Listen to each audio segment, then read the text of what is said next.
nice beaver. Thank you. I just had it stuffed. Let me help you with that.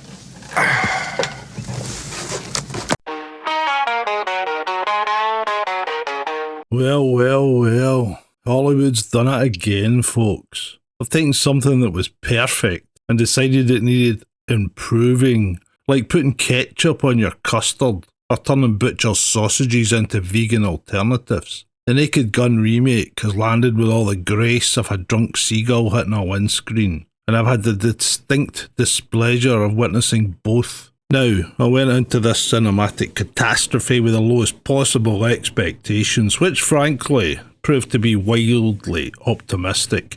The original trilogy was comedy gold, pure, simple.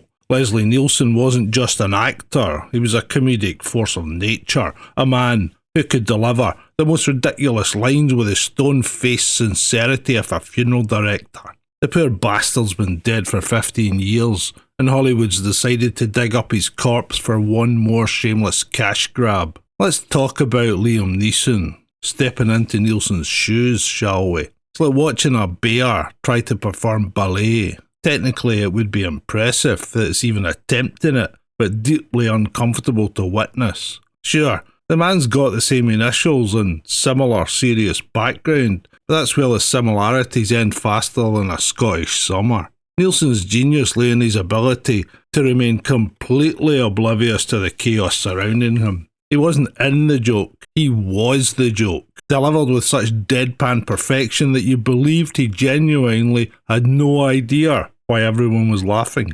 Neeson, bless him, tries his best but ends up overselling every gag like a desperate market trader hawking expired fish. Where Nielsen would deliver nice beaver with the earnest confusion of a nature documentary narrator, Neeson delivers his lines like he's reading them off cue cards while constipated. Pamela Anderson gives it a go, I'll grant her that, but asking her to fill Priscilla Presley's shoes is like asking a shopping trolley to replace a Rolls Royce. Presley had this wonderful ability to play the straight woman while being utterly bewildered by Drebin's incompetence. Anderson just looks like she's waiting for her cue to start running in slow motion down a beach. And the chemistry between her and Neeson, at least on screen, is about as convincing as a politician's promise. The jokes in this abortion of entertainment land with the impact of soggy biscuits, where the originals fired gags at you with machine gun rapidity, some brilliant, some groaning, but all relentlessly entertaining.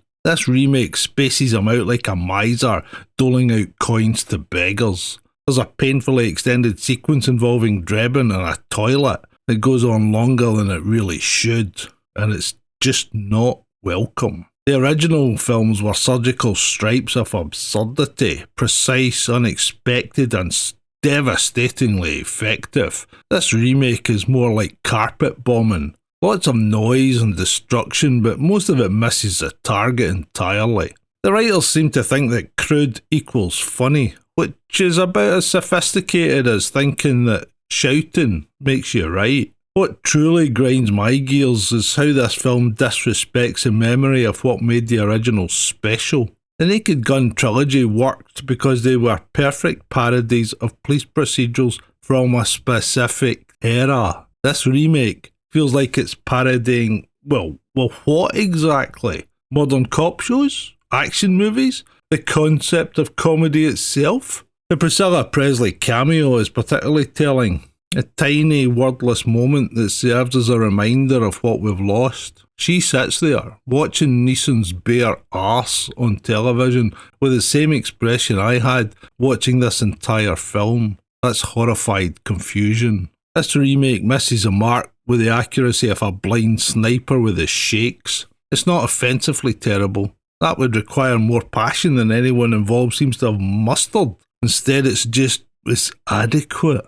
Adequately disappointing, adequately forgettable, adequately pointless. At 85 minutes, it's mercifully short, which is about the only mercy it shows its audience. The original trilogy was comedy perfection, anarchic, unpredictable, and genuinely hilarious. This remake is a corporate product, designed by committee and focus grouped into mediocrity. you want to see The Naked Gun, watch the original. You want to see Liam Neeson in a comedy, watch his brilliant cameo in Life's Too Short. If you want to waste an hour and a half of your life watching something that makes you appreciate what you've lost, then by all means, subject yourself to this pale imitation. The ghost of Leslie Nielsen is probably spinning in his grave, not from comedy gold, but from comedy fool's gold, and frankly, that's the saddest punchline of all. I'll give it 2 out of 10. 1 star for Neeson's effort, and 1 star for it eventually ending. I'll just say a little thing about